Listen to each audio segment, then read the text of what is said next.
آپ جب وزیر خزانہ تھے تو آپ جا رہے تھے IMF کی طرف, تو ابھی سرکار صاحب بھی کہہ رہے ہیں ہم لوگ IMF کی طرف جا رہے ہیں, تو آپ اس پالیسی میں کیا فرق ہے؟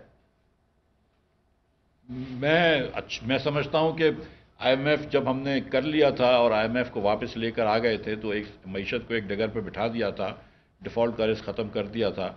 میں سمجھتا ہوں کہ یہ پچھلے 4 مہینے میں جو حکومت نے فیصلے نہیں لیے اس سے معیشت کا نقصان ہوا ہے, لیکن اب میں بڑا خوش ہوں کہ حکومت نے اب فیصلہ کر لیا ہے کہ IMF سے بیٹھ کے بات چیت کریں. تو میں امید کرتا ہوں کہ جو ملک معیشت کے مسائل ہیں اس کی حل کی طرف یہ جائیں گے. سر IMF کی چین بنگلہ دیش جو ہے ان کے ساتھ معاملات کو طے پا گئے, لیکن بنگلہ دیش جیسے ملک کے ساتھ ان کے معاملات طے پا گئے تو ہمارا کیا ہوگا؟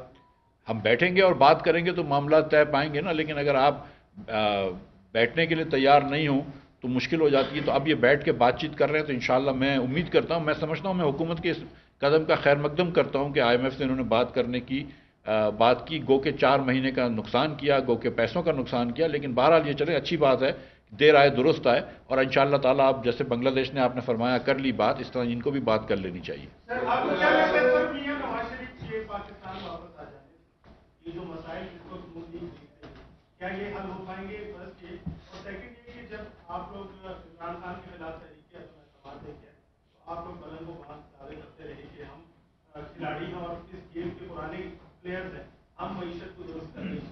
وہ کون سی وجوہات ہیں جس کی وجہ سے اب تک 8 سے 9 ماہ گزر گئے معیشت پٹری بنی؟ دیکھیے, پہلی بات یہ ہے کہ ہم یہاں, میں اپنی جماعت کو ڈیفینڈ کرنے نہیں آیا یا معیشت کو ڈیفینڈ کرنے نہیں آیا, پالیسی کو ڈیفینڈ کرنے نہیں آیا. یہ ایک نان پارٹیزن غیر جماعتی بنیاد پر ہم نے بات کی ہے. لیکن چونکہ آپ نے سوال کر دیا ہے, جو خرابی 4.5 سال یا 10 سال یا 20 سال میں جو بنیادی خرابیاں ہیں ان کے جو رزلٹس ہیں وہ آپ 8 مہینے میں دور نہیں کر سکتے. ہو سکتا ہے آپ 8 سال میں بھی دور نہ کر سکیں, لیکن استحکام کی ابتدا ہونی چاہیے, وہی یہ حکومت کوشش کر رہی ہے. میاں نواز شریف صاحب کے ساتھ جو ناانصافیاں ہوئی ہیں, ہم ان کے وطن آنے کی بات کرتے ہیں, لیکن ہمیں ان ناانصافیوں کا ازالہ بھی کرنا چاہیے, اور وہ ناانصافیاں بڑی واضح ہیں. میں ہمیشہ یہ کہتا ہوں کہ آج یہ جوڈیشری کا کام ہے کہ وہ بھی اپنے ان فیصلوں کو دیکھے جن کے اثرات پاکستان پر ہوئے اور بے پناہ ہوئے ہیں.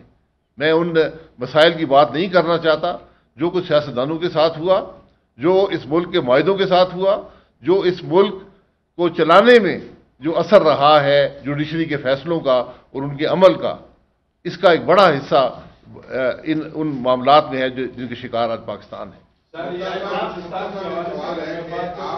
آپ اس کے بعد جی آپ بلوچستان موجودہ جو وزیر اعلیٰ ہے ان کا کہنا ہے کہ 30 ارب روپے جو ہے وہ ہمیں کم ملے, جبکہ 32 ارب روپے جو ہے PPN جو ہے وہ ہمارے واجبات کے پاس موجود ہے.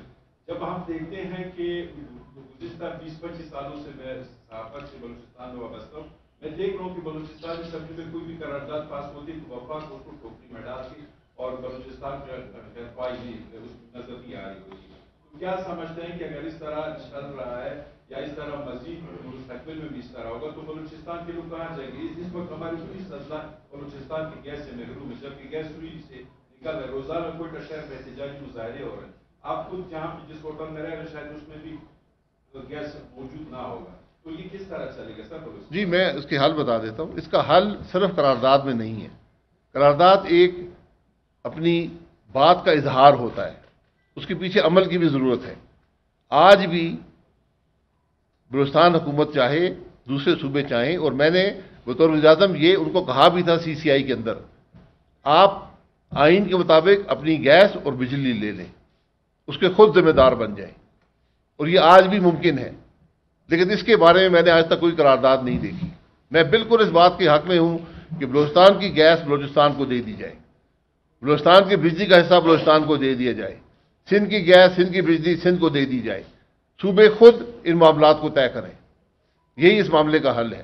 ورنہ ہم باتیں کرتے رہیں گے, اس نے ہمارے پیسے دینے, اس نے پیسے دینے ہیں, یہ سلسلہ چلتا رہتا ہے. پیسے آ بھی جاتے ہیں, پیسے خرچ بھی ہو جاتے ہیں, لیکن مستقل حل جو ہے وہ آئین کے اندر موجود ہے.